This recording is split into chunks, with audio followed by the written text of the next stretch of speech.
Welcome to Build Your Best Business. I'm your host, Eric Holtzclaw. Build Your Best Business focuses on the entrepreneurial journey. What does it take to successfully start, manage, grow, and eventually exit a business?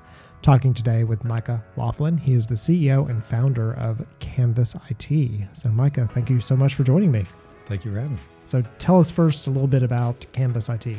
Well, we specialize in outsourced end user support for growing companies. Okay.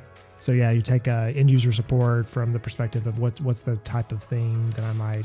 Typically, it's the first call for IT support in most cases that a company's employee would have. And so they call whatever number or extension they typically would, and we answer the phone first, take that load off of the internal IT department, and then either resolve it or escalate it to the appropriate group internally within their organization. Okay. And give me an example of a type of company or organization you guys might be working with. We work across just about every vertical there is.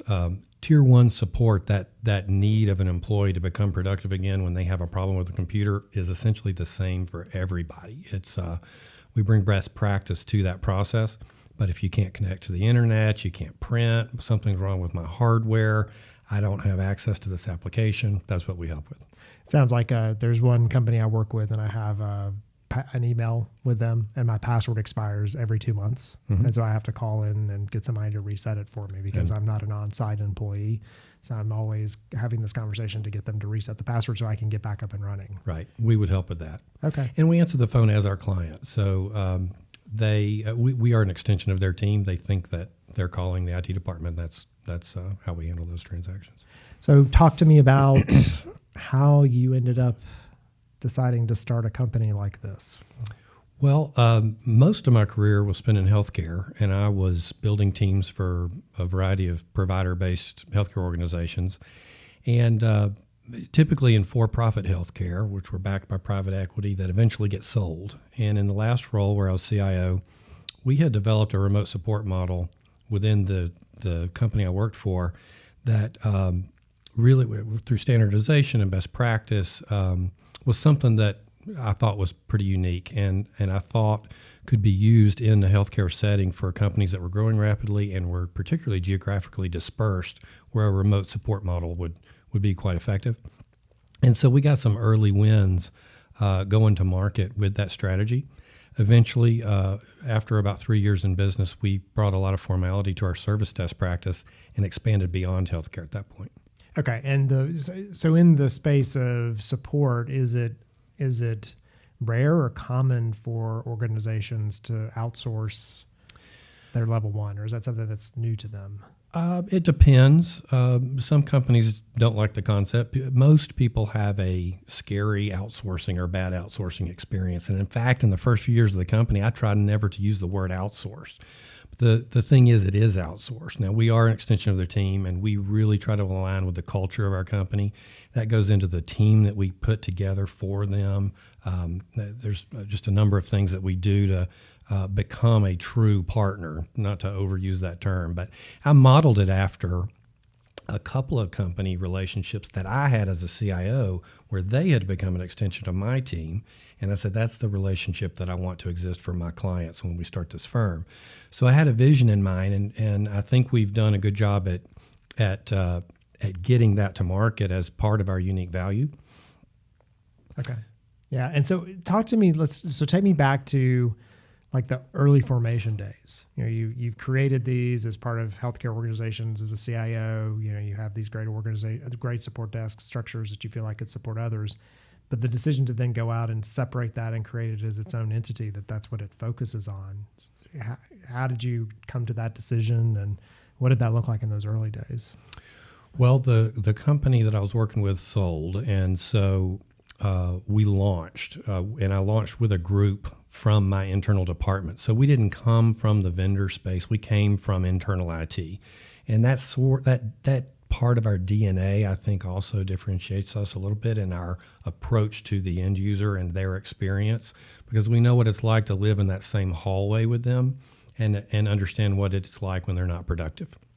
So we really feel like we have lived in the chair of our clients a lot. We've been in the trenches with them.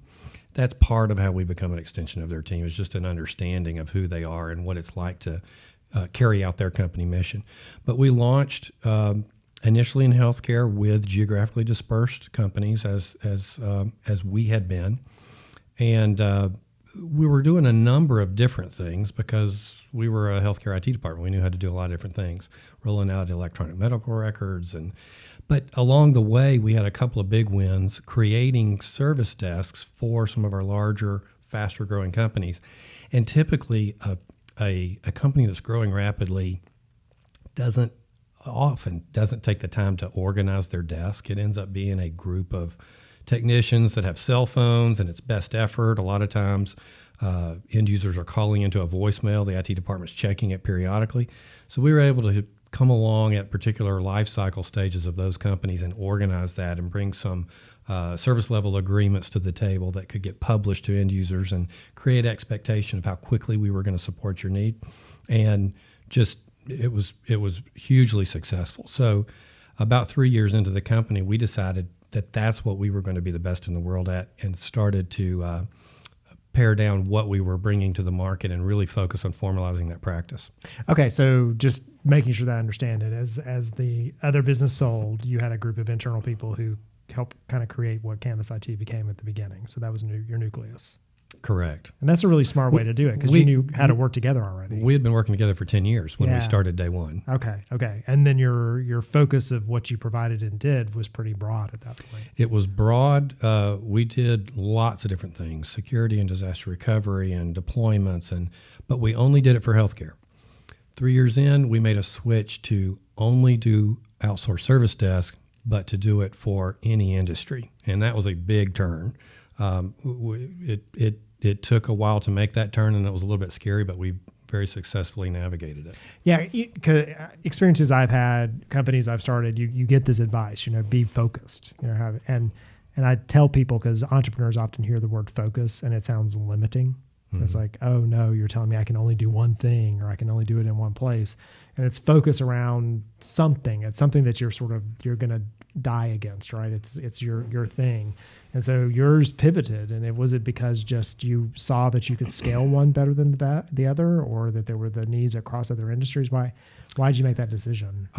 Couple of reasons. Number one, we had done it a couple of times in the early days, and it really was working. But also, I've always enjoyed customer service. I've always enjoyed delivering exceptional service. I enjoy it personally as a consumer, but I've also enjoyed putting teams together that delivered exceptional customer service. In fact, in that previous company, of all the awards given out, it was a 4,000 employee company, of all the awards given out over the 10 years we were there, my group won 50% of every award given. And it has something to do with company culture, employee of the year, customer service of the year, those types of awards. So we had a customer-centric and customer-focused culture within our team. And so it made sense for us to focus on the end user experience.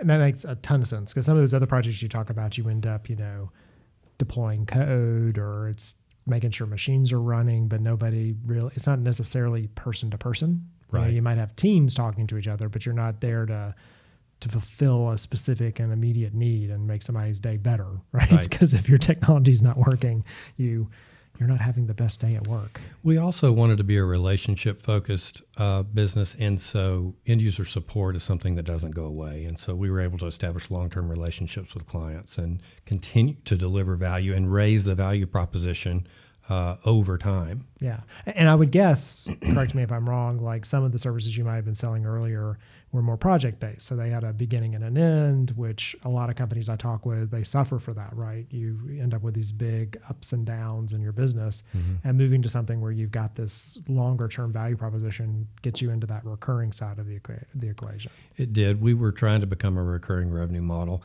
And that was a bit scary to shift, because project work is typically a high margin business. And we had some long-term engagements. We had some 2-year projects in the early days that really launched us into a company to be able to have the opportunity to make that turn and become multi-industry. Yeah. And I talk to companies about the need for both, because the project work becomes your fun money. That's the thing that lets you make some good margin and turn it into something else.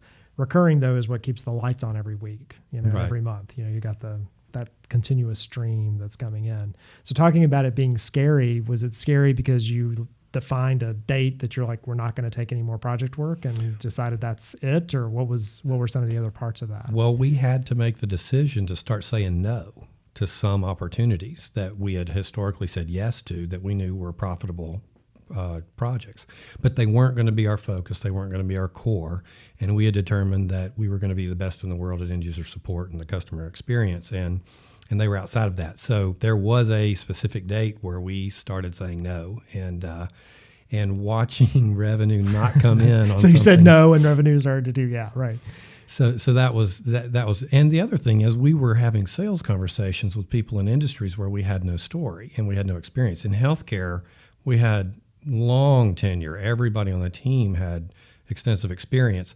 The one thing we had going for us is that the healthcare industry is complex. It's highly regulated. It's highly security sensitive. It's 24/7 mission critical. So in many ways, we were stepping out of something more complex into something a little easier for us to handle. So I think our background enabled us to make that turn.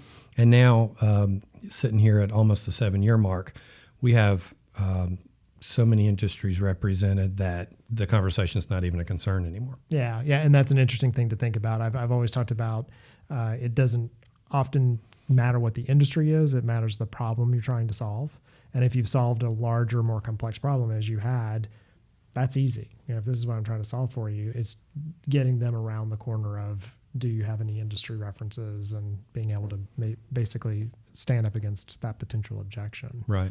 And how long did it take you to know that you'd made the right decision in that pivot? About a year. About a year. Yeah. Kind of hanging on for 12 months. Hanging on for 12 months, and then we were sure, and then it was probably a 2-year turn to where it really felt comfortable. So not overnight, though. No. Nothing's overnight. No such thing as that pivot and then seeing it happen quickly. You've got to. No, it was diligence and persistence. And was it just were you using contracts you were signing as a way to determine that success? How did you know you were being successful into that 1 year? Well, I recruited in some new leadership that came from multi-industry to help us make that turn, and so we started marketing and selling something different and in a different way. We changed our go-to-market strategy completely, and so it took a while for that to reap some benefits, because it's not like a water faucet. I mean, you have to change the messaging and go to market and trust that it's going to be compelling and work. And it did, but it took a minute. Yeah, flywheel. It Flywheel. Starts to feed off of itself after that. We're going to go to a commercial break. And when we get back, I want to talk a little bit about hiring employees, because when I hear support desk and I hear those kind of things, those are the things I hear about. You often read stories about high turnover, how you guys prevent that, what you do, some lessons you might have for other people who are trying to build organizations, what they can do to make their culture work. Great. So we're back in just a second. You're listening to Build Your Best Business. We're talking today with Micah Laughlin. He's the CEO and founder of CanvasIT. We'll be back in just a minute.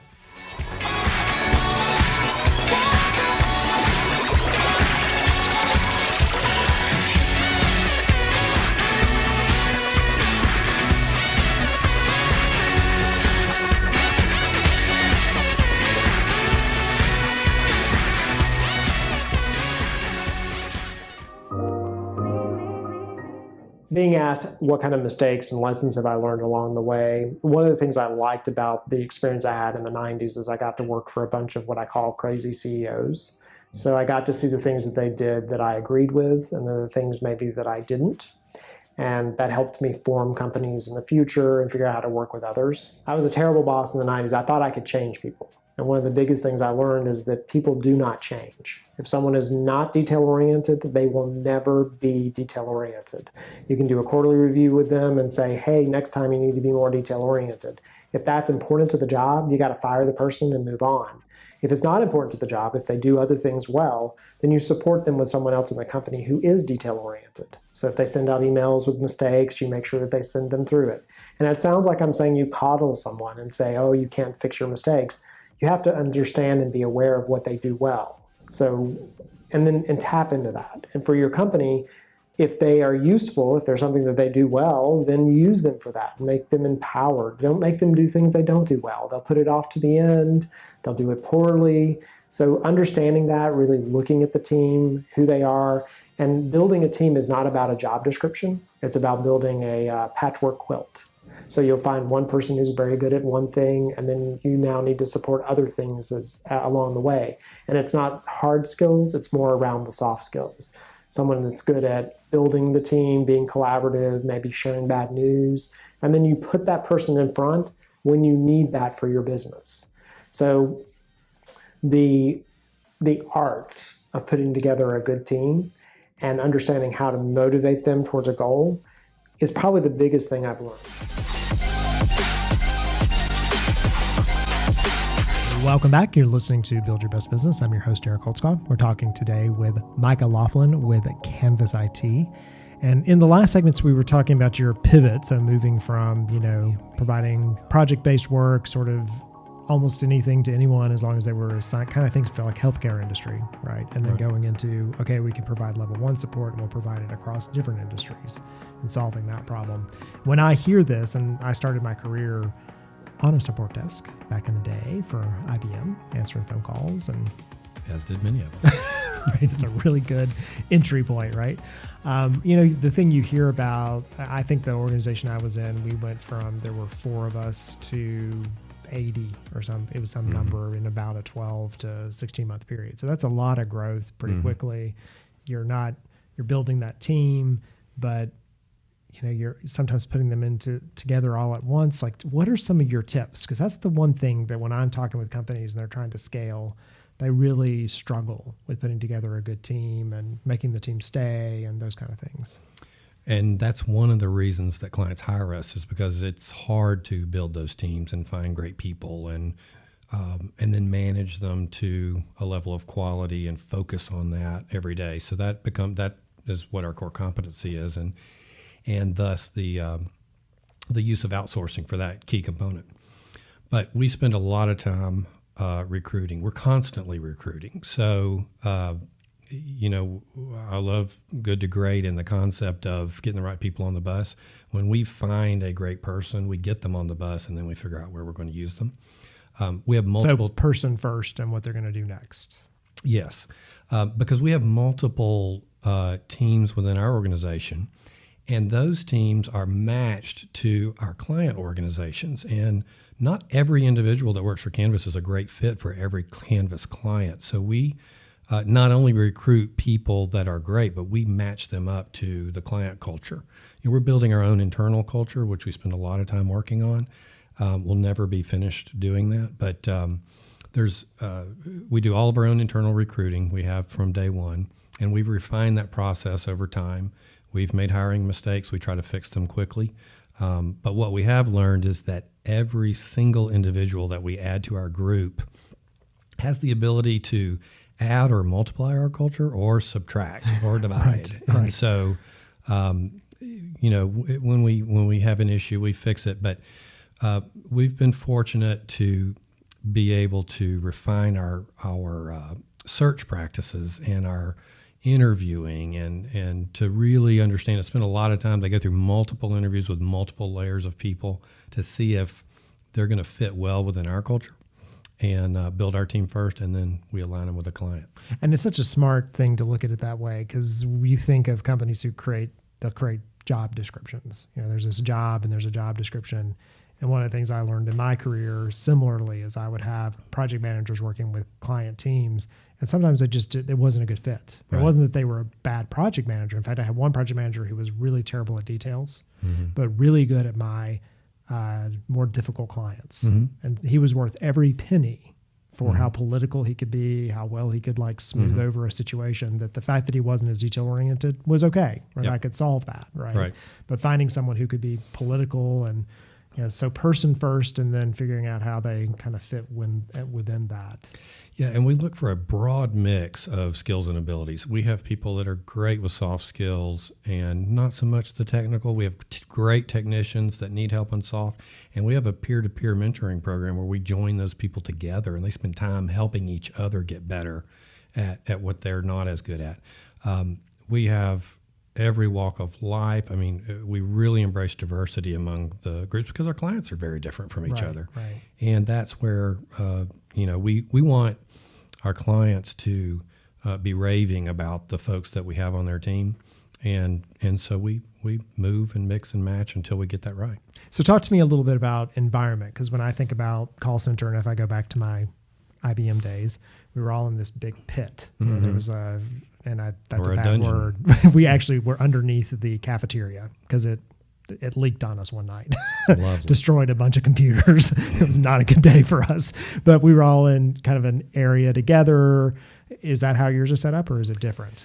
Well, we a few years ago embraced a remote workforce model, partially because we're located in Atlanta, Georgia, and traffic is horrendous. Traffic is horrendous. It really is. It's Yes. as bad as they say. Yes. And I had explored it earlier in my career as a CIO, and it takes some diligence and some management to put a program together that is successful, but it's totally possible, and we see more progressive companies really embracing it all over. But we have most of our agents work 75% of the time from home. Every team comes into our home office 1 week a month. Every individual comes in 1 day a week for cross training and coaching and one-on-one mentoring and that sort of thing. And that's sort of where we do our culture building is together. A lot of times, people will talk about swivel chair where you can ask your buddy if you don't know the answer to the question. We do that over video chat. I mean, Right. we're online with cool tech tools all day long, and so they are able to collaborate all day long in a number of different ways. But we've been able, I thought it would be a recruiting tool, which it has been, but it has been a retention tool because people love that quality of life balance. And it makes the time when they're in the office something that's more productive and more fun. We just moved into new office space in Midtown. We tried to get into the dead center middle of the city because everybody's driving from a different direction. We're just a few miles from Georgia Tech and a few miles further from Georgia State. So we've got a recruiting base of college students of about 70,000, within a stone's throw from our office. And we're trying to be intentional about the space to make it a place where they enjoy coming and are enriched when they leave, because the time in the office, it's our training center, it's our Go Live center, it's where we meet with clients. We bring the whole client team in when clients are in town. It's a collaboration point, and we want it to be something they look forward to. Yeah, and it's an interesting combination of remote and in person. And you see these co-working spaces, and they're not necessarily individuals who work together, but it gives somebody an opportunity to go in and work around other people and, interact.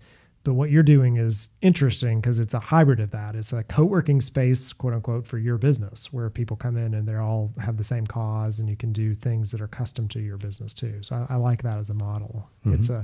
And you don't need to see me all the time, but you need to see me occasionally. We do. Yeah. Culture is important, and it happens in person. Right. Meals are important.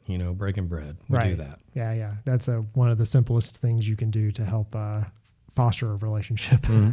So you talk about that retention, because that is the thing. Like hear about turnover, and that's expensive not only for companies in general, but when your company is providing a service to other companies and you're dealing with that turnover thing. So this really helps with that piece of it. It does. It's helped enormously. Now we've always had low turnover, but it's gotten lower because of this.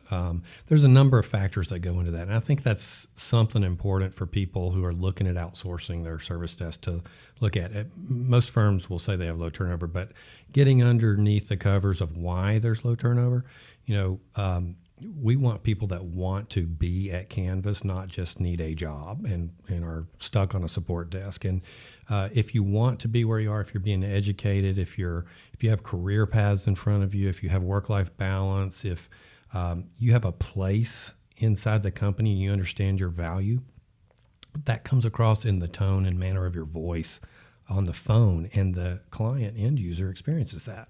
And so it all dovetails together to create a good and exceptional customer experience.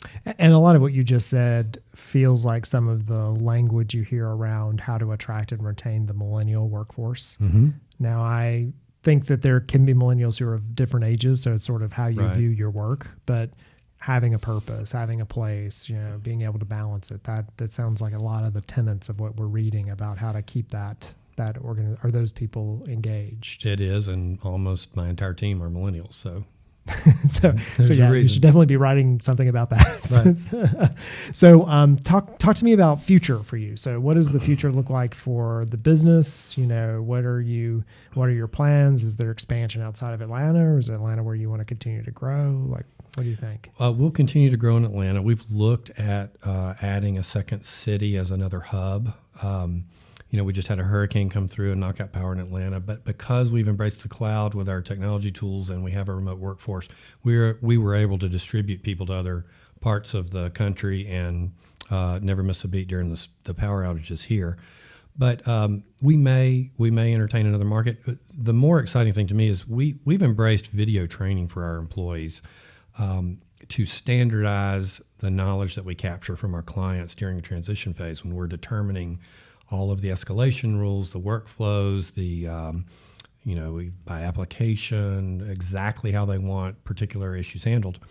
We document that in video form so that the time that we spend is less classroom training and more testing and scenario-based optional work plays and things like that. So the future for us is to take that video content and educate the client end user, because we have a workforce that is becoming more willing and more technically capable of helping themselves. Well, more expectant too, I would believe. More expected. And so if I can give them in a YouTube generation a 30 to 60 second video to tell them how to fix their problem, they can probably become productive before we can answer the phone in a help desk queue. Right. Yeah. And so that's really where our attention's focused. There will always be the need for a tier 1 desk. But we see that need diminishing, especially as we create smart content and get it into the hands of a user who's really expecting to use it. Yeah, taking that genericized piece of content, but then if they have some problem that's custom to them, then being able to solve it above that. And we've been doing a renovation project, and my wife says that every time a subcontractor shows up, she's already seen 15 YouTube videos about what they're about to do. Right. So, and then she just knows, but then there's the custom part of it that they have to answer questions or look at. And that feels like a way for you to kind of almost a level half before they go to level 1. So very interesting. Well, any other tips that you would give to people who are looking for hiring employees, things that have worked for you guys? Hire slow and fire fast. Okay. I hear that often. So yeah, just wonder if people follow it as much as they should. So yeah. It can be difficult. Yeah, it can be difficult. Well, thank you so much for joining me. It's been great. Wish you the best of luck. You'll have to tell us more about how it goes. But, thank you. Yeah. So we've been talking today on Build Your Best Business with Micah Laughlin. He is the CEO and founder of CanvasIT. If you want to find out more about CanvasIT, you can go to their website, canvasit.com. Make sure that you join us next week for the next episode of Build Your Best Business. And until then, what are you going to do to build your best business?